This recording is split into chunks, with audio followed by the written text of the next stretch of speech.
7 kinds of podcast images for marketing and branding.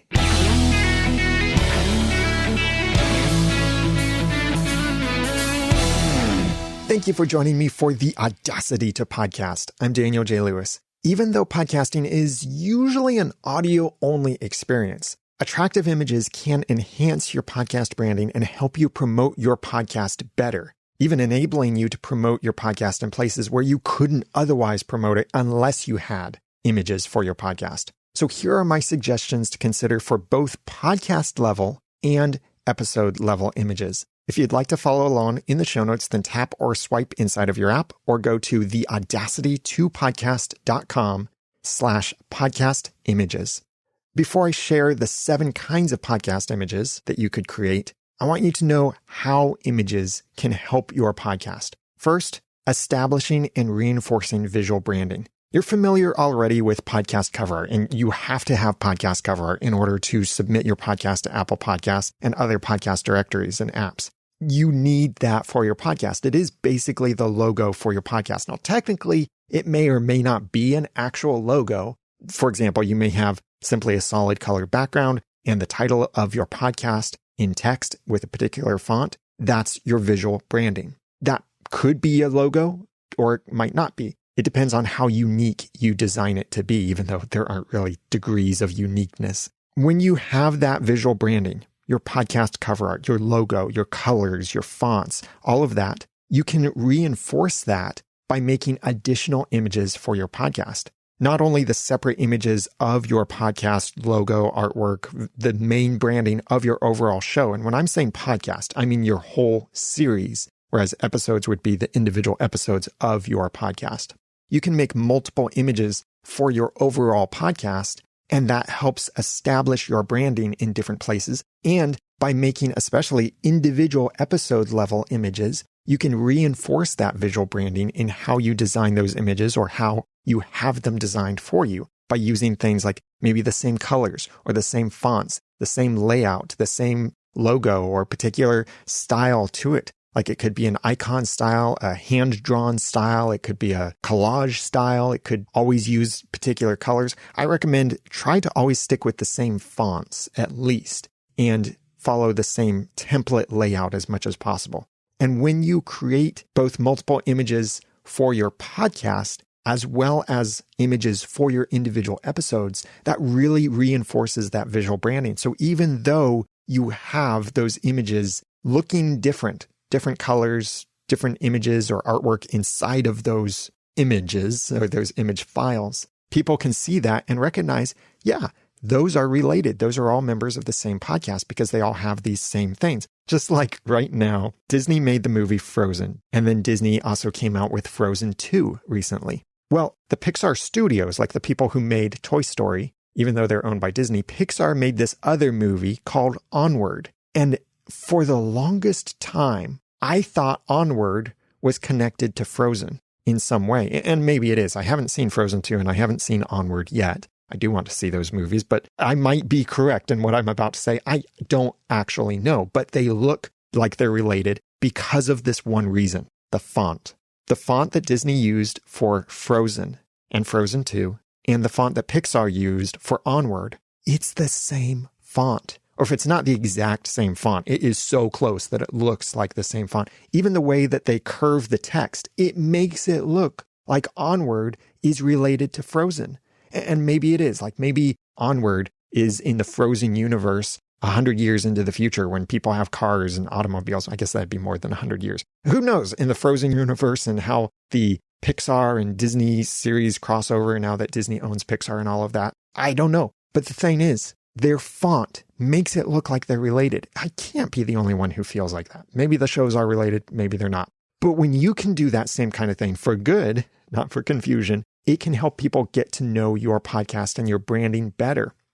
For a long time, the 5x5 podcast network from Dan Benjamin had all of the podcast cover art looking very similar in style, even though they would use different colors, different fonts, and of course have different names for each podcast. They all followed the same basic style. And you can go over to 5x5.tv and still see many of these podcast cover arts that share that same style, where it's kind of like the text flew in and it has this three-dimensional streak behind it, or a shadow, or I'm not quite sure what you'd call that. But it is a nice and consistent style that they followed with many of their podcasts, like Back to Work, The Big Web Show, Critical Path, 5x5 Specials, 5x5 After Dark, 5x5 at the Movies, and a few others. Look at those cover arts and you'll see how much they look similar to each other. Not only do they have the same network branding across the bottom, but their style is the same. So you can see that this is all part of the same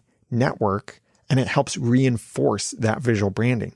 Another way images can help your podcast is helping you market your episodes, looking specifically at individual episode images, not just reusing your overall podcast cover art, but making an image that's unique to each episode makes that podcast look a whole lot better when you share it in different social networks like Facebook, Twitter, and LinkedIn, where an image may embed with the URL for your podcast. If you have a great looking image, that can look so much nicer than no image at all, especially if you can have a relevant and well-designed image that's unique for each episode. That can look even better when you share those episodes out, and that can attract even more attention than simply your podcast logo or your cover art in that image, but something that's more relevant, more eye-catching for when those links are shared onto social networks. Having images, especially for each episode, can help you to even promote your podcast in those visual-only platforms like Pinterest and Instagram. You can't share just a text post in Instagram or Pinterest. You can't share only a link. You have to share something visual, a video or an image. And if you have those for your episodes, then it makes it so much easier to share those episodes onto those networks. And take Instagram, for example. If you only had your one podcast cover art for your overall show, your podcast, and you use that for every single episode, then when people look at your Instagram profile, they'll see that same image repeated over and over and over and over and over again. It's going to look like you're spamming your own profile with your image. That's not attractive. But if you have a separate image that's unique for each individual episode and you're sharing those on Instagram or another visual platform, that can look a lot better and be a better way to market your episodes, even enabling you to market your episodes in those visual-only platforms. Another way images help your podcast is by engaging your audience. When each individual episode has its own unique artwork, inside of those podcast apps that support episode-level artwork, that makes for a more engaging experience for your audience by giving something unique that they can see. I would hope it's still branded very well to your main podcast cover art so that it's very obvious that they're listening to your podcast. But it can enhance that experience a little bit more by making it communicate what that episode is about simply from the image. Or you can also make it engage your audience by putting something in that image that they need to see. Maybe it's a photo of your guest, a photo of a book. Maybe it is a photo that's relevant to something that you talk about in your podcast. And so people can see, oh yeah, that's the episode about wallabies. That's the episode about cakes. That's the episode about cars. You could even use that in your cover art for things that you want your audience to see. Instead of telling them to look in your show notes or go to your website, in the apps, those apps that support it, which right now, unfortunately, Apple Podcasts does not support individual episode artwork, but Overcast, Pocket Cast, many other popular podcast apps do support episode artwork. You might be able to tell your audience, just look at the image for this episode and you'll see what I'm talking about.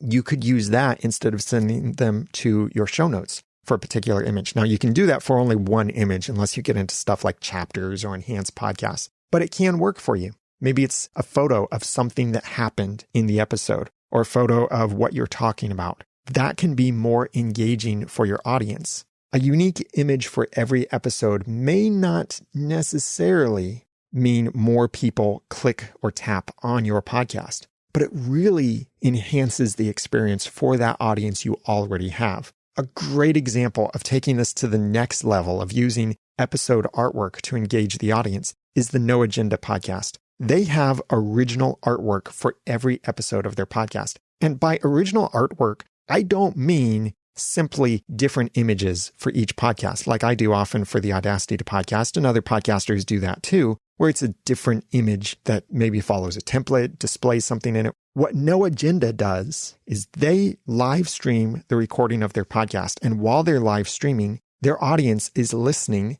engaging with the show. And many of their audience are highly talented people, and they are making original artwork. Some of it is a parody of something that was said. Some of it's some inside jokes. Some of it is relevant to something that's happening in the world at that time. They have a website for their audience to create art for the podcast. It's noagendaartgenerator.com. And I have the link to that in the show notes for this episode at the audacitytopodcast.com/podcast images. At noagendaartgenerator.com, people can submit their own art for use in future episodes, for the episode that's being recorded right now. You can also see past art. And some of this stuff is hilarious. You don't have to know anything about the podcast or the episodes to know how funny some of these things are when you look at them. These are meme level images, some of them. And their audience is extremely creative with this in submitting these original pieces of artwork. And these are brilliant. It's a great way that they're engaging their audience through their podcast artwork.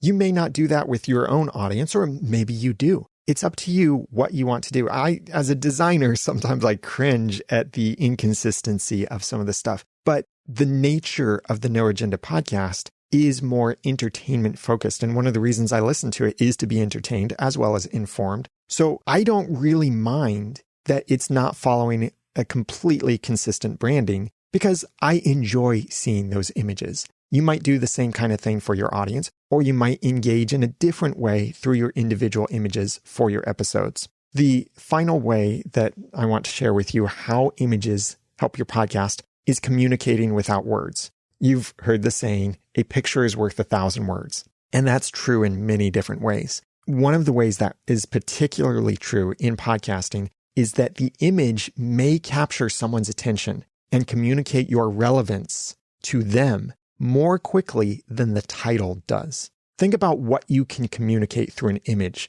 emotions, ideas, concepts, very complicated things that you can communicate in just a single icon that's a few lines and shapes can communicate extremely complex ideas or relevance. I mean, like right now, everybody is using the same basic coronavirus COVID-19 image. So whenever you see that, you don't have to see COVID-19 or coronavirus or anything like that. You know right away, oh yeah, it's something more about COVID-19 because that image is so strong. It communicates without words.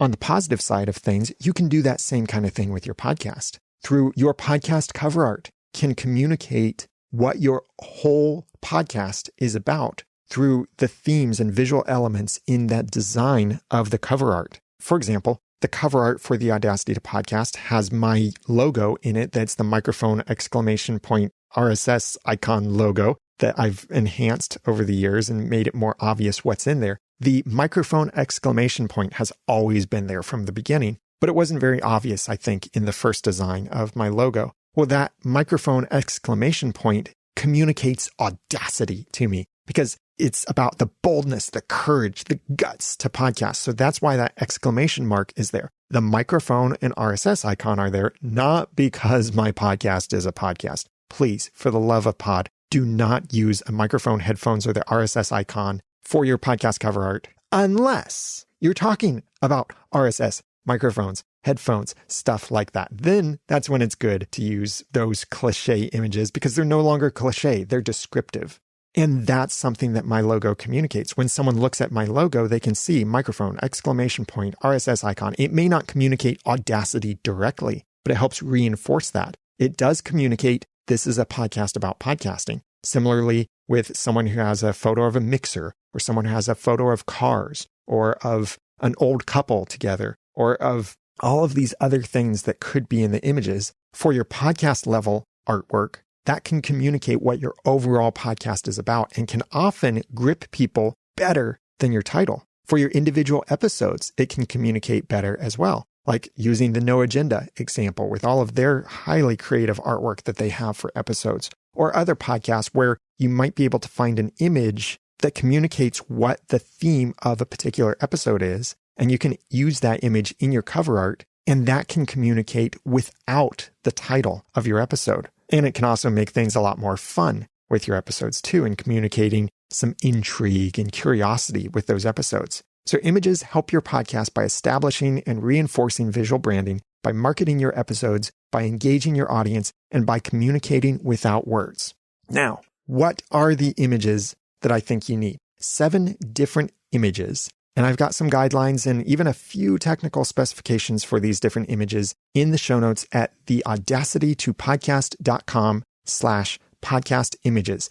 And keep in mind that all 7 of these images could apply to your overall podcast and be simply different formats of your podcast cover art, as well as apply to individual episodes with that unique image that you make for individual episodes. And I make several of these images myself, or have someone make them for me for my episodes of the Audacity to Podcast most of the time. Recently, I've skipped some of the images just for the sake of time, but I really like having these different images. And I'll have examples of the different kinds of images in the show notes too, so you can see what I'm talking about and how the same image is reformatted for these different contexts. So number 1, square image for podcast apps and Instagram.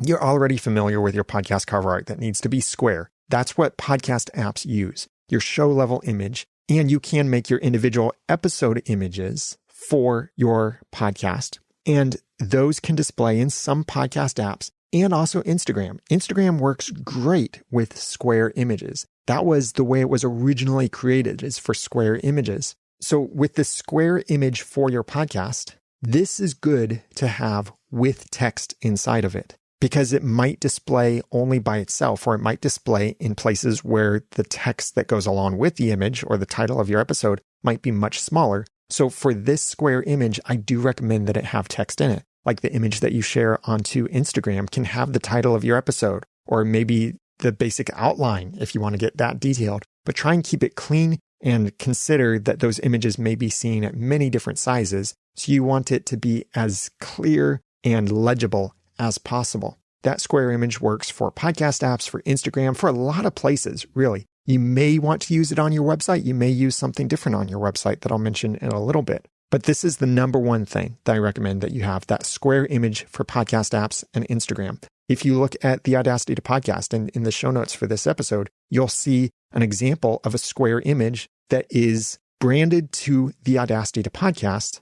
Same fonts, same layout, same basic design. The colors change and the icon changes, but the title of the episode is there in the image. That makes it very shareable onto Instagram and makes it work great inside of a podcast app. Number 2, crop-friendly wide image for video and social. Video is generally 16:9 ratio, like 1920 by 1080. That's 1080p resolution. Or it might be 1280 by 720 for 720p. It's a different resolution for 4K, but it's the same ratio, 16:9, 16 blocks across, 9 blocks down, basically. That's the ratio for what we generally call widescreen video. Facebook, Twitter, LinkedIn, and some other social networks also use a wide image, but they may crop it a little. So that's why I say crop friendly. Like right now, the recommended dimensions for Facebook and Twitter are 1200 pixels by 628 pixels. That is not an exact 16:9 ratio. That's the ratio and the size that you would need for ensuring that the image is not cropped when it's shared to Facebook and Twitter. And those dimensions may change in the future and probably will. But when you have this crop-friendly wide image for your podcast, you can use it in these different contexts, like making a video for your podcast. Or if you ever decide to do video or promo, you have something that you can display on the screen. Or if you're giving a presentation in front of an audience, you can use this image for that audience to display on the projector. The way to make it crop-friendly is to ensure there's plenty of margin all around the edge of the image. So you don't have text too close to the top or bottom of the image, and you don't have text too close to the left or right sides. Text or the icon or image or whatever that most important thing is that you want people to focus on inside of the image. if you create an image that's in the 16:9 ratio and you give it that extra breathing room, the margin on the top and bottom especially, then when you share it onto social networks like Facebook and Twitter, it will be cropped. But the crop isn't going to hurt anything because you didn't put anything in that area that would be cropped. That's why I recommend a crop-friendly image for video and social. You could do this a little bit differently where maybe you do have an image that's only for your 16:9 video where you know it's not going to be cropped, and then you make a separate image for 1200 by 628 or whatever the dimensions are at the time for Facebook and Twitter. This is good for if you want something to definitely appear at the bottom or the top of the screen, like maybe your badge or icon or a bar or information or something like that. You can create those separate versions or create one version that is crop friendly. That's image number 2. Image number 3, crop friendly tall image for Pinterest.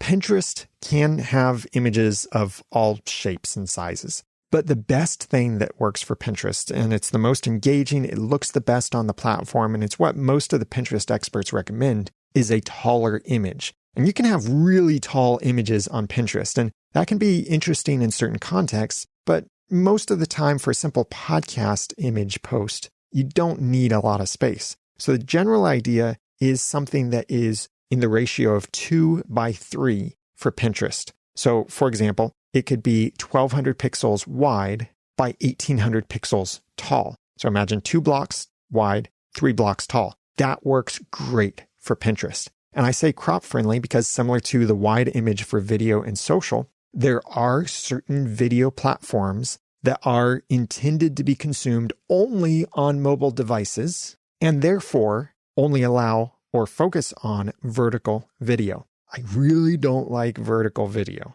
but if it's designed to only be consumed on a vertical device, then vertical video is what you want to do. Like for example, TikTok, Instagram stories, Snapchat, things like that are consumed usually or exclusively on a mobile device that's being held in the hand and it's in a vertical orientation. And so there, vertical video takes advantage of almost every pixel on the screen. That's what you would want. A crop-friendly tall image for your podcast can be the same image that you use for Pinterest and for video stories, or you could make a slightly different image that takes advantage of every pixel. In vertical video, just like where wide video is 16:9, vertical video is simply rotated. So it would be 9:16. So instead of 1280 by 720, it would be 720 pixels wide by 1280 pixels tall. You could design that in a way that can be cropped friendly for Pinterest, or maybe you design the Pinterest image in a way that can be cropped for your video images.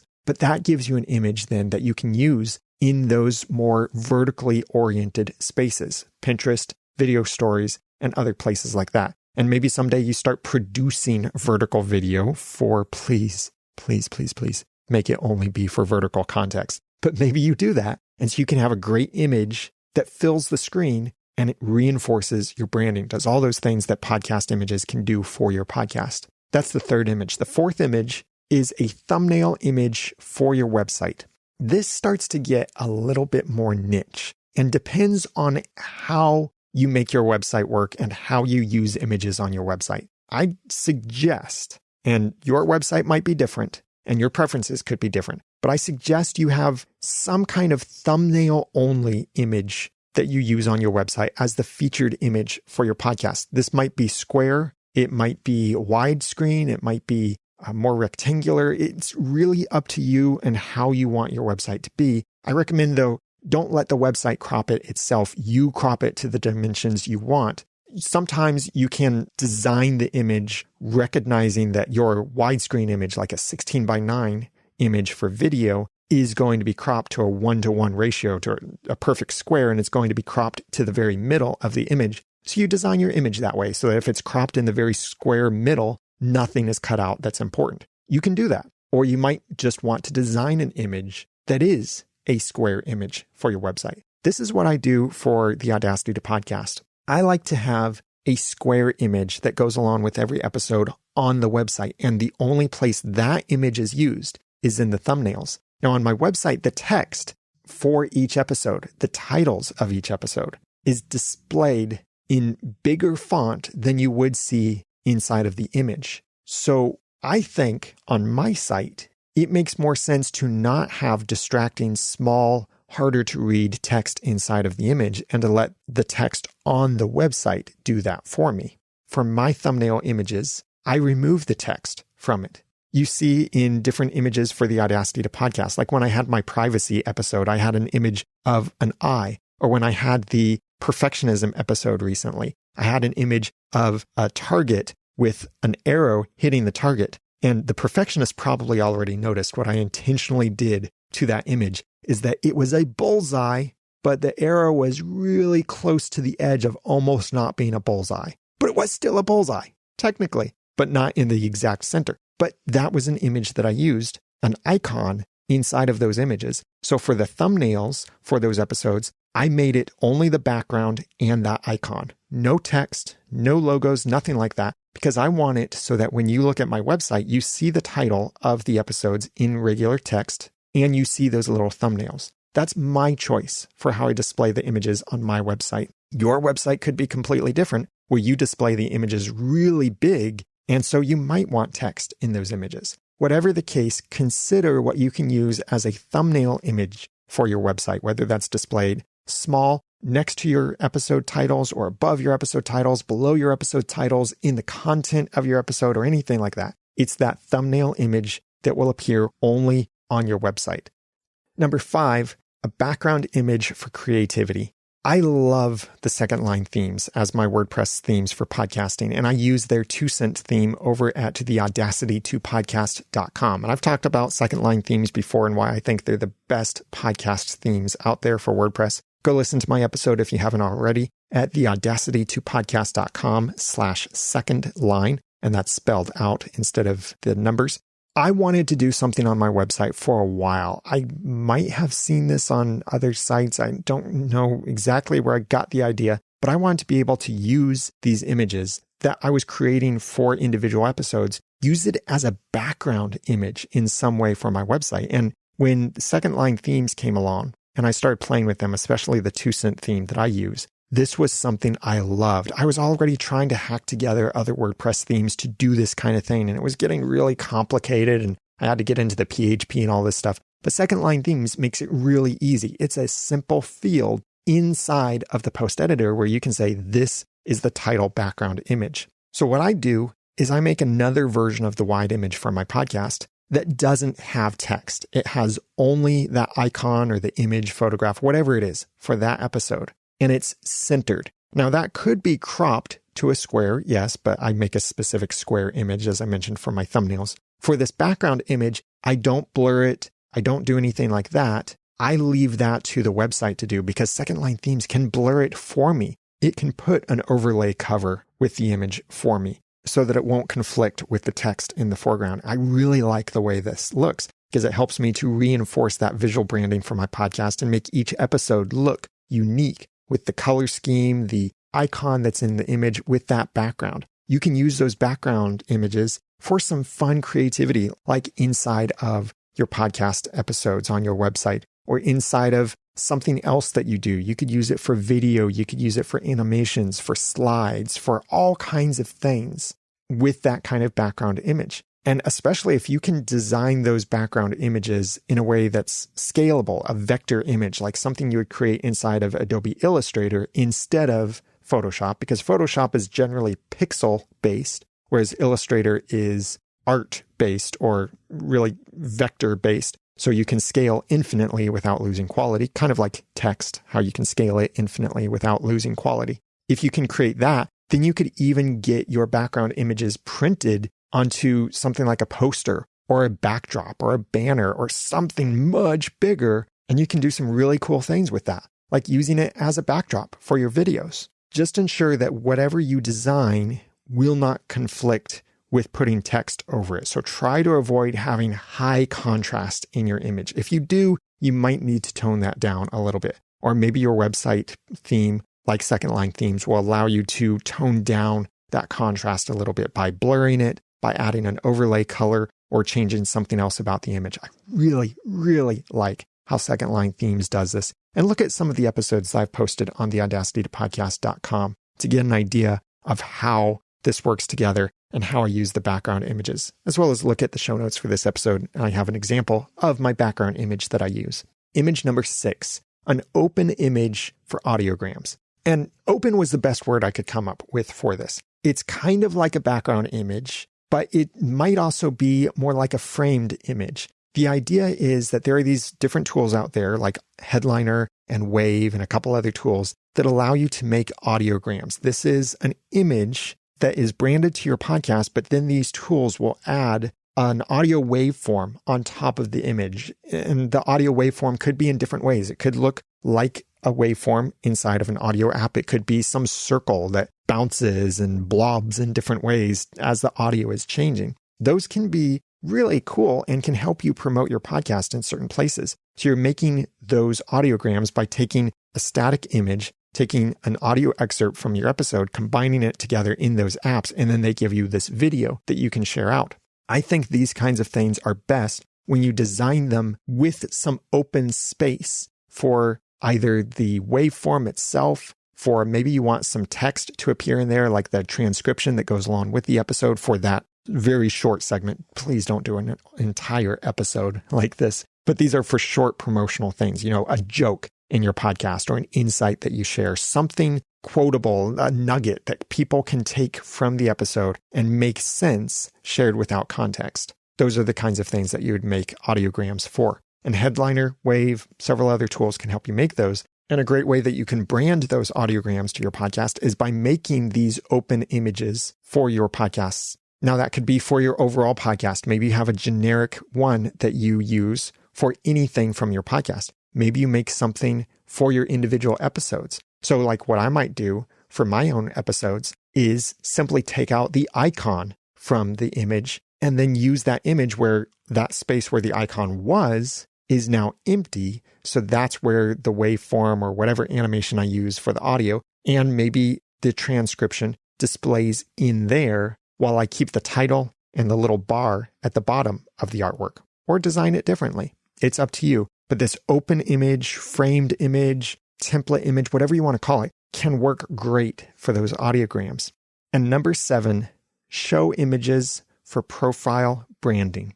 If you put your podcast on social networks, and I do recommend that at least reserve your podcast branding everywhere you can, even if you're not going to use it. And if you're not going to use it, don't link to it, don't promote it, but do reserve your branding in those places. So make a Facebook page, maybe even make a Facebook group, make a Twitter account, make a YouTube channel, make a LinkedIn company page.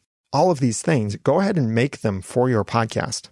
Just don't promote them if you're not going to actually be active on them. But each of these different places have different guidelines for images that you can use on there. Like some of these places crop the images to a circle. You need to keep that in mind with how your images might be displayed. Your podcast cover art or your individual episodes, some of these places have a spot for not only your main icon or logo or profile image, but also a background image of some sort, or another image in another place, a tall banner, a wide banner, a very flat, narrow banner, all kinds of things like that. In the show notes for this episode at theaudacitytopodcast.com/podcast images, I have a link to an article from sproutsocial.com. And I might replace this in the future if I find a better article. But this is a great resource for knowing exactly what those dimensions need to be for those exact places. So you know your Facebook profile image should be this big. Your Facebook background image should be this big. Your YouTube profile image should be this big. Your YouTube background image should be this big. The shared images should be that big, and so on, so that you can make sure that you are designing your artwork for the ideal uses and taking advantage of every single pixel. Now, that doesn't mean you have to create 100 different versions of an image, but you do need to know it's going to be cropped this way on this platform so that you can account for that, put in particular margin if you need to. And this can make your branding on the social networks a whole lot stronger. It's great to look at a podcast page on Facebook or on Twitter or anything like that and see there's the definite logo or profile photo or icon or whatever for the podcast, and everything else about the page looks great. It looks like it was done by a professional with this uniform branding that's consistent across all of these platforms and all of these places. So look at that article from Sprout Social to see what those dimensions should be or what you should be accounting for in those different places. And these would generally be for your podcast level images, because you're not going to change your Facebook background image for every episode that you create. You want something that's more universal to your podcast, that applies to the overall podcast branding, not the individual episodes in most of these places. And that way you can make it once and use it on those places and leave it like that until you maybe someday redesign your branding or have someone else do it for you. So these are the 7 images that I recommend for your podcast. Number 1, square image for podcast apps and Instagram. Number 2, crop-friendly wide image for video and social. Number 3, crop-friendly tall image for Pinterest. Number 4, thumbnail image for your website. Number 5, background image for creativity. Number 6, open image for audiograms. And number 7, show images for profile branding. You can look at the show notes over at theaudacitytopodcast.com/podcast images to see some examples of these different images, as well as get these links that I mentioned. And you'll probably want the links for what I'm going to mention next, how to make these images. I'm not going to teach you graphic design skills or how to work with this different software. I want you to know what tools you can use or the resources that you can take advantage of to get these images for your podcast. Number 1 recommendation, hire a professional. If you're not a designer yourself, you could try designing these things yourself, and I will mention a few tools that you can use for that. But hiring a professional can get you so much farther in this process, and someone who really understands how podcast images work, not just putting tiny text on a big image and thinking, oh, everyone's got a 24-inch monitor, and so therefore they're going to see this tiny text on this image, but someone who understands the different dynamic images that display and get cropped in different places. So you can work with, for example, Mark DeCote from Podcast Branding, or go through a service like Design Crowd or 99 Designs. And that can put you in contact with someone who is professional, can design these images for you, your first podcast cover art, or your individual episodes as you go along. You could also do it yourself. And some of the great tools that I like for that are Relay That, which is a really nice tool for especially template-based designs where you can make your episode images very easily with Relay That. You set up your template and then you simply adapt it for each episode. Adobe Spark Post is also great. I've loved Adobe Spark Post ever since it came out several years ago. You can use it on your mobile device through a browser as well. And you can even upload your own branding to it if you're a subscriber to the service. And you get that subscription free if you're already using Adobe Creative Cloud. And you can do so much with Adobe Spark Post and pull in your own images or find images from their free stock photography services. So much more. It is a fantastic tool. And it makes it really easy to reformat your images to different sizes as well. You could copy your image or reformat it from being a wide image to a tall image, and it uses artificial intelligence to try and figure out how you want those images and elements in the images to realign and stuff. It is fantastic. Canva is also extremely popular and highly recommended. PicMonkey is very similar to Canva. They're both online web-based image editing tools. Photoshop Elements, if you don't have the full Adobe Creative Suite and you don't want to pay for all of that, Photoshop Elements is a single program that you can buy and run on your computer to design these things. And there are iPad and tablet equivalents of these as well. And any design and layout software that you have that you're comfortable using. You could design your episode images inside of PowerPoint or Apple Keynote. You could design them inside of other apps that you may already have or have access to. The main thing is to make it look attractive, to make it communicate well, reinforce your brand, and really make it a good representation of your podcast. So these are the 7 kinds of podcast images for marketing and branding. Check out the links in the show notes for this episode at theaudacitytopodcast.com/podcast images. If you want some guidance, if you want to see my examples, or you want to check out some of these resources that I mentioned for where you could hire someone or you could do it yourself. And if you're looking for some feedback on your images, you want to know, should I go with A? Should I go with B? I'm trying to figure out this concept. I can't quite figure out how to describe what I'm looking for. If you want help, especially right now during this time of pandemic and social distancing and all this stuff where many of us feel disconnected from other people and we might not get to see people or talk to other human beings all that often. If you need community, if you need encouragement, accountability in your podcasting journey, then check out podcasterssociety.com. Even as the director of Podcasters Society, I have benefited from it because it's great to have a community of other podcasters. Yes, podcasters, not people who want to podcast. It's podcasters. You must have already launched a podcast to be in Podcaster Society. There have been a couple times before where people have joined and in their little form, they say that they haven't launched their podcast yet. I reach out to them, I refund their money and let them know, I'd love to have you here, but you need to have launched your podcast first. The reason for that is because I want us to be on a more level playing field where we're not talking about launching. We're talking about what comes after episode 1. And during this time of social distancing and house arrest, or lockdown for safety and all of that other stuff, sometimes you need someone out there that you can connect with. You're not posting in a Facebook group where you're going to get 1,000 different opinions from people that have no idea what they're talking about to extremely experienced professionals to people who have some kind of agenda and hate you for asking the question. None of that happens inside of Podcaster Society. It's a great community. We've got live chat going on through Slack. We've got resources and courses. The main thing is if you need help, if you want some feedback on your podcast, on your design ideas for your episodes, if you want to bounce some ideas off of other podcasters, if you want a friendly, encouraging community to help you make your podcast better, then check out podcasterssociety.com. I'd love to have you there. Now that I've given you some of the guts and taught you some of the tools, it's time for you to start and grow your own podcast for passion or profit. I'm Daniel J. Lewis from the Audacity to Podcast.com. Thanks for listening.